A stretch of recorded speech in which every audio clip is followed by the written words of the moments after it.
Hello friends, मैं मानसीज language academy की तरफ से आपका स्वागत करता हूं। हमारी लैंग्वेज ट्रेनिंग इंस्टीट्यूट है और हम नासिक में हैं। आज मैं आपके साथ एक इम्पॉर्टेंट टॉपिक को लेकर डिस्कस करने वाला हूं। उस टॉपिक के बारे में बोलने से पहले मैं मेरा इंट्रोडक्शन देता हूं। आई एम निखिल गुप्ता और मैं आपका कॉन्फिडेंस और स्पोकन इंग्लिश कोच हूँ। हाँ, तो जैसे कि मैं आपसे कह रहा था कि मैं आपके साथ एक इम्पॉर्टेंट टॉपिक को लेकर डिस्कस करने वाला हूँ। क्या है वो इम्पॉर्टेंट टॉपिक? वो टॉपिक इतना इम्पॉर्टेंट है कि हमारा कंट्री का 80 to 90% क्राउड ऑलरेडी उस चीज़ को फॉलो कर रहा है। वो इतना इम्पॉर्टेंट टॉपिक है कि हम लोग मेरे डिस्कस करने से पहले से भी आपको ये पता है और आप कहीं ना कहीं किसी न किसी तरीके से उस चीज़ को सीखने की कोशिश कर रहे हो। तो जानना चाहोगे क्या है वो टॉपिक? वो टॉपिक है स्पोकन इंग्लिश। यस, आपने सही सुना, स्पोकन इंग्लिश। तो आज मैं आपके साथ कुछ चीज़ें मेरे एक्सपीरियंस के साथ डिस्कस करने वाला हूँ, क्योंकि मैं पिछले 11 साल से इस फील्ड में हूँ। क्यों स्पोकन इंग्लिश हमारी कंट्री में इतना इम्पॉर्टेंट है या एशियन कंट्रीज़ में इतना इम्पॉर्टेंट है? क्यों हमारी कंट्री का अराउंड 85 to 90% क्राउड ये कोर्स करता है? क्या आप ये रीज़न जानना चाहेंगे? मैं आपके साथ शेयर करूँगा। इस सवाल का जवाब जानने से पहले आपको अपने आप को और एक सवाल पूछना पड़ेगा, क्योंकि सवालों के जवाब जवाबों से नहीं, सही सवाल से मिलते हैं। तो आपसे मैं और एक सवाल पूछता हूं जिससे आपको ये जानने में मदद होगी। सवाल ऐसा है कि हम स्पोकन इंग्लिश क्यों करते हैं? तो इसके लिए आप अपने आप से और एक सवाल पूछिए कि हम कोई भी चीज़ करते हैं तो क्यों करते हैं? Why do we do what we do? इसका जवाब है कोई भी चीज़ करने के पीछे आपका मोटिवेशन। यस, कोई भी चीज़ आप करते हो या फिर नहीं करते हो, वो आपसे आपका मोटिवेशन या तो करवाता है या तो नहीं करवाता है। अब स्पोकन इंग्लिश के केस में भी यही बात है। अब मोटिवेशन क्या होता है? बेसिकली दो तरीके के मोटिवेशन होते हैं। एक होता है डिजायर, दूसरा होता है फियर। या तो आप कोई चीज़ करते हो या तो डिज़ायर की वजह से करते हो, या तो नहीं करते तो डिज़ायर की वजह से नहीं करते। अगर आप चीज़ कोई करते हो तो या तो कोई फियर की वजह से करते हो, और अगर नहीं करते तो फियर की वजह से नहीं करते। तो ये दो चीज़ें आपकी मोटिवेशन होती हैं। अब फॉर एग्जाम्पल, आप अच्छे कपड़े क्यों पहनते हो? या तो डिज़ायर की वजह से या तो फियर की वजह से। डिज़ायर क्या होगा? अच्छा दिखने का। फियर क्या होगा कि अगर मैं 4 लोगों में अच्छे नहीं दिखी तो फिर मेरी इज्जत जा सकती है। अच्छे रेस्टोरेंट्स में खाना क्यों खाते हैं? डिज़ायर की वजह से। क्या डिज़ायर? टेस्ट। अच्छी महंगी महंगी बाइक्स क्यों चलाते हैं? डिज़ायर की वजह से। वैसे ही आप स्पोकन इंग्लिश क्यों सीखते हो? डिज़ायर और फियर। क्या डिज़ायर और क्या फियर? डिज़ायर ये कि आपको अपने आप को बेस्ट से बेस्ट पॉसिबल वे में प्रेजेंट करता है, और फियर ये कि अगर आप वो नहीं कर पाए तो आपको वो जो वैल्यू आपको चाहिए वो नहीं मिल पाएगी। इस वजह से हम स्पोकन इंग्लिश सीखते हैं। वो डायरेक्टली हमारी डिज़ायर और फियर से कनेक्टेड है। तो क्यों ऐसा है कि इतनी इंपॉर्टेंट चीज़ होने के बावजूद भी, इतनी डिज़ायर होने के बावजूद भी, और इतनी सारी इंस्टीट्यूट्स ऑलरेडी कोर्सेज देने के बाद भी हम लोग वो अपनी डिज़ायर को पूरा नहीं कर पाते? उसके लेके क्या रीजंस है, आज मैं वो आपके साथ डिटेल में 1 by 1 डिस्कस करूंगा।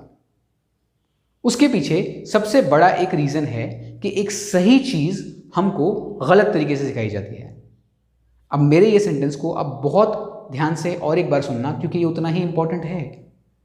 एक सही चीज़ आपको गलत तरीके से सिखाई जाती है। क्या है वो सही चीज़ जो आपको गलत तरीके से सिखाई जाती है? ग्रामर। जी हाँ, आपने ठीक सुना, ग्रामर। अब आपके मन में सवाल आएगा, सर ग्रामर कैसे क्या वो चीज़ हुई कि जो हमको सही चीज़ होने के बाद गलत तरीके से सिखाई जाती है? अच्छा, अब आप मुझे एक जवाब दीजिए कि जब आप अपनी मदर टंग सीखे, या कोई भी अपनी मदर टंग सीखता है, तो वो उसके पेरेंट्स से सीखता है। अब फॉर एग्जाम्पल समझो आप हिंदी बोलते हैं कि आम्ही मराठी बोलतो, तो आम्ही मराठी जब बोलतो किंवा हिंदी बोलतो, तो हम ये मराठी और हिंदी बोलना कैसे सीखते हैं? हमारे पेरेंट्स शायद से हमको सर्वनाम, क्रियापद, कर्तरी, कर्मणी, ऑब्जेक्ट, वर्ब, सब्जेक्ट, प्रेडिकेट ये सब चीज़ें सिखाते होंगे? नहीं, फिर भी सीख जाते हैं। क्योंकि ये सब चीज़ें नहीं सिखाई जाती, इस वजह से आप अपनी मदर टंग सीखते हो। क्योंकि अगर किसी के बच्चे को ये सब सिखाया जाए तो वो बोलेगा मुझे नहीं सीखनी मदर टंग, मैं गूंगा ही अच्छा। समझे? इसलिए वो सही चीज़ है, ग्रामर सही है, लेकिन वो आपको गलत तरीके से सिखाई जा रही है। गलत तरीका क्या? ग्रामर सीखना इंपॉर्टेंट है, ग्रामर के रूल्स आना इंपॉर्टेंट नहीं है। जैसे आपको अपनी मदर टंग का ग्रामर नेचुरली आता है, लेकिन क्या आपको रूल्स पता है? ऑफ कोर्स नहीं, क्योंकि जितना आप रूल्स के बारे में सोचोगे उतना ही आप उस लैंग्वेज में अटकोगे और फ्लुएंट नहीं बन पाओगे। ये पहला रीज़न है। अब बहुत सारे लोगों को मन में ये सवाल आ सकता है कि सर, अपनी मदर टंग सीखने में और इंग्लिश लैंग्वेज सीखने में फ़र्क है। आता है, ऑब्वियस सी बात है, आता ही है ये क्वेश्चन। बट क्या वाकई में फ़र्क है? अब फॉर एग्जाम्पल समझ लो, अगर मैं स्पोर्ट्स के बारे में डिस्कशन करता हूं, जैसे स्पोर्ट्स में एक चीज़ प्रिंसिपल है कि वो फिक्स्ड है कि अगर आपको स्पोर्ट्स में अच्छा बनना है तो आपको फिजिकल फिटनेस और मेंटल फिटनेस, ये दो चीज़ें इंपॉर्टेंट हैं। चाहे आप क्रिकेट खेलो, कबड्डी खेलो, फुटबॉल खेलो, हॉकी खेलो, कोई भी स्पोर्ट खेलो, क्योंकि ये प्रिंसिपल है स्पोर्ट्स का कि आपको फिजिकली फिट होना पड़ेगा और मेंटली फिट होना पड़ेगा, तभी जाके आप स्पोर्ट्स में जा सकते हो। वैसे ही लैंग्वेज लर्निंग का एक इंपॉर्टेंट प्रिंसिपल है कि अगर आपको लैंग्वेज सीखनी है तो आपको ग्रामर सीखे बिना या ग्रामर के रूल्स के सीखे बिना ही वो लैंग्वेज सीखनी पड़ेगी। ये प्रिंसिपल है। ये चाहे आप मराठी सीखो, हिंदी सीखो, इंग्लिश सीखो, गुजराती सीखो, कोई भी लैंग्वेज सीखो, ये लैंग्वेज लर्निंग का प्रिंसिपल है। इस वजह से 95% बच्चों को इंग्लिश नहीं आ पाती, क्योंकि उनको पहले ग्रामर सिखाया जाता है, उसके बाद उनको इंग्लिश बोलने की ट्रेनिंग दी जाती है। ये पॉसिबल नहीं है। अब और एक चीज़ आजकल जो लोग मुझसे आके पूछते हैं, और आई एम श्योर कि आपसे भी लोग पूछते होंगे कि सर, आजकल तो इंग्लिश मीडियम स्कूल्स ही इतने सारे हो गए हैं, तो इंग्लिश सीखने की बाहर से ज़रूरत क्या है? बच्चे तो आजकल स्कूल में इंग्लिश सीख जाते हैं। यस और नो? ऑफ कोर्स, काफ़ी सारे लोगों को ये सवाल आता है। इसको लेके मैं आपके साथ एक इंपॉर्टेंट फैक्ट शेयर करूंगा कि ये कुछ एक्सटेंट तक, एक थोड़े से एक्सटेंट तक ये सही है। 10% केस में कि 10% इंग्लिश मीडियम के स्कूल्स एक्चुअल में अच्छे हैं, इतने अच्छे हैं कि वहां के बच्चे वाकई में 5th स्टैंडर्ड में इंग्लिश बोलना सीख जाते हैं। बट वो सिर्फ 10% है। 90% इंग्लिश मीडियम स्कूल्स आज की तारीख में भी ऐसे हैं कि जहाँ के टीचर्स को भी इंग्लिश में, अगर आप टेस्ट करने जाओगे रियल में, तो उनको भी इंग्लिश बोलना नहीं आता। ये एक बड़ा प्रॉब्लम है। तो ये मत समझिएगा कि अगर बच्चा इंग्लिश मीडियम स्कूल में जा रहा है तो उसको इंग्लिश बोलना आएगा ही। ये सच नहीं है। अगर वो अच्छे इंग्लिश मीडियम स्कूल में जा रहा है, कॉन्वेंट स्कूल में जा रहा है, वहाँ पे चांसेस है कि उसको इंग्लिश बोलना आ जाए। इस वजह से इंग्लिश मीडियम स्कूल जाने के बावजूद भी बच्चों को नहीं आती। अगर अच्छे इंग्लिश मीडियम स्कूल में भी आप जाओगे तो वहाँ पे 5th स्टैंडर्ड में बच्चा बोलने लग जाता है, और वहाँ पे भी अगर आप एक चीज़ को ऑब्जर्व करो तो 7th स्टैंडर्ड में उस बच्चे को ग्रामर सिखाई जाती है। मतलब पहले वो इंग्लिश सीखता है बोलना, बाद में उसको ग्रामर सिखाई जाती है। ये एक दूसरा रीज़न है।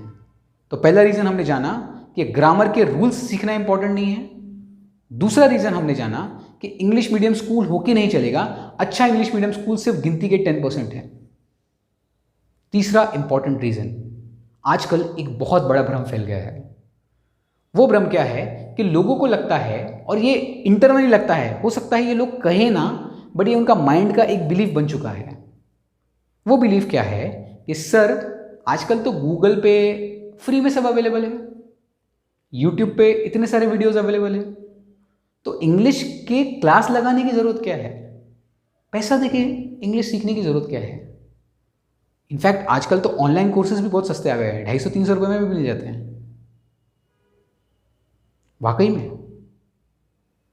अब अगर ऐसा होता तो गूगल और यूट्यूब को आके तो काफ़ी साल हो गए हैं, आई गेस 12-15 साल हो चुके हैं गूगल को आके, और यूट्यूब उसके थोड़े बहुत बाद में आया होगा। तो क्या इंग्लिश बोलना आ गया? नहीं आया। और ऑनलाइन सस्ते कोर्सेज वो भी बहुत सारे लोगों ने लगा लिया। इंग्लिश बोलना आ गया। सिंपल एक फंडा है बॉस, गूगल, यूट्यूब पे और जो सस्ते ऑनलाइन कोर्सेज हैं वहाँ पे आपको इन्फॉर्मेशन दी जाती है, नॉलेज नहीं। क्योंकि ये एक ऐसा कोर्स है कि अगर आप स्पोकन इंग्लिश सीखो तो जहाँ पे आपको सीखने के पहले अगर 15,000 सैलरी मिलने वाली थी, वहाँ पे आपको सीखने के बाद 25,000 सैलरी मिलने की संभावना है। तो कोई आपको ऐसा कोर्स सस्ते में क्यों देगा और फ्री में क्यों देगा जिससे आपकी फाइनेंशियल वैल्यू बढ़े? ये तो बेसिक एक अंडरस्टैंडिंग का पार्ट है। इसलिए यूट्यूब और गूगल पे इंफॉर्मेशन मिलती है, नॉलेज नहीं मिलता, स्किल नहीं मिलता। नॉलेज और स्किल के लिए आज भी पैसा देना पड़ता है, क्योंकि नॉलेज और स्किल से आपकी वैल्यू बढ़ती है। तो ये एक चीज़ हो गई। तो इसलिए ये भ्रम में मत रहो कि अगर आप गूगल से, यूट्यूब से सस्ते ऑनलाइन कोर्सेज कर रहे हो तो आप इंग्लिश बोलना सीख जाओगे, क्योंकि अगर ऐसा हो रहा होता तो काफ़ी लोग सीख चुके होते। तो अच्छी चीज़ों के लिए, राइट चीज़ों के लिए पैसा लगता है। अब एक इम्पॉर्टेंट चीज़ ऐसी कि क्या बिना ग्रामर के रूल्स सीखे और बिना इंग्लिश मीडियम स्कूल में जाए या बिना अच्छी इंग्लिश मीडियम स्कूल्स में जाए कोई इंसान इंग्लिश बोलना सीख सकता है क्या? The answer is yes, 100%। कैसे? अगर आप राइट प्रिंसिपल्स को फॉलो करो, राइट तरीके से लैंग्वेज को सीखो, जिस प्रिंसिपल्स को फॉलो करके अननोइंगली, मतलब अनजाने में आपके पेरेंट्स ने आपको आपकी मदर टंग सिखाई, उन्हीं प्रिंसिपल्स को अगर आप फॉलो करके इंग्लिश सीखो तो 100% गारंटी के साथ आपको इंग्लिश बोलना आ सकता है। ऐसी मेथड है, उस मेथड को कहते हैं इंग्लिश ईजीली। और मैं पिछले 11 सालों से उस मेथड से लगभग 6,000 स्टूडेंट्स को इंग्लिश फ्लुएंटली बुलवा चुका हूँ। उसके बाद आज आपके सामने आया हूँ। तो इंग्लिश ईजीली में बेसिकली होता क्या है कि एक सिंपल वे में ऑडियो विजुअल लर्निंग के थ्रू, ना कि रोट लर्निंग के थ्रू। रोट लर्निंग मतलब क्या? रट्टा मारना, ग्रामर के रूल्स रटने, वोकैबुलरी रटनी, इसके थ्रू नहीं। ऑडियो विजुअल लर्निंग के थ्रू आप लैंग्वेज सीखते हो। अब सोचो, अगर आप ऑडियो के थ्रू और विजुअल्स के थ्रू अगर लैंग्वेज सीखो तो कितनी ईजी हो जाएगी। इसलिए इसको कहते हैं इंग्लिश ईजीली। जैसा कि मैंने पहले कहा कि मैं 11 साल से इस मेथड से सिखा रहा हूँ और 6,000 स्टूडेंट्स को रिजल्ट दे चुका हूँ। तो अगर आप इस मेथड से सीखो तो आपको गारंटीड इंग्लिश बोलना आएगा। तो आपके साथ एक फाइनल कुछ इंपॉर्टेंट चीज़ें डिस्कस करना चाहूँगा। अगर आप वाकई में चाहते हो कि आपका ड्रीम फुलफिल हो, आपको कॉन्फिडेंस आए, आपको फ्लुएंसी आए, तो मैं कहता हूँ आपको एक्सपेक्ट करना छोड़ दो कि आपको वो चीज़ें फ्री में मिलेंगी या बाहर से कहीं मिलेंगी या सस्ते में कहीं मिल जाएंगी। आपको अच्छी तरीके से करने के लिए, जैसे मैंने कहा, पे करना पड़ता है। बिकॉज व्हेन यू पे you pay attention, when you पे यू पे अटेंशन। जब आप देते हो तो आप ध्यान भी देते हो। इस वजह से अगर आपको, मैं एक लास्ट बात कहना चाहूँगा कि अगर आपका वाकई में जो ड्रीम है फ्लुएंटली बोलने का, कॉन्फिडेंटली बोलने का, इसको पूरा करना चाहते हो तो मैं आपको गारंटी देता हूँ कि मैं वो पूरा कर सकता हूँ।